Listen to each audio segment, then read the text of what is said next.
வணக்கம் ஆன்மீக நண்பர்களே. நாம் இந்த வீடியோ தொகுப்புல எந்த விஷயத்தை பத்தி பார்க்க போறோம்னா, அடிக்கடி நோய்வாய்ப்பட்டுட்டு இருக்கவங்க இந்த ஒரு மந்திரத்தை சொல்றதுனால அடிக்கடி நோய்களுடைய தாக்கம் இல்லாம விடுபட்டு இருக்கலாம். இந்த மந்திரம் அதிசக்தி வாய்ந்த மூல மந்திரம். இதை தினந்தோறும் ஒரு 3 முறை சொல்லலாம். ஆனா முதல் முறை ஆரம்பிக்கிறவங்க இது ஒரு 1008 ஒரு நாச்சும் ஜெபிக்கணும்.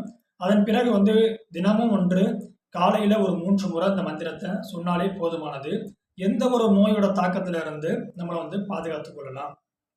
ஹரி ஓம் அங் ஓம் ஸ்வாகா. இந்த மந்திரத்தை 1008 ஒரு முதல் தாட்டி வளர்பிறை கணங்கள் ஆரம்பிக்கலாம்.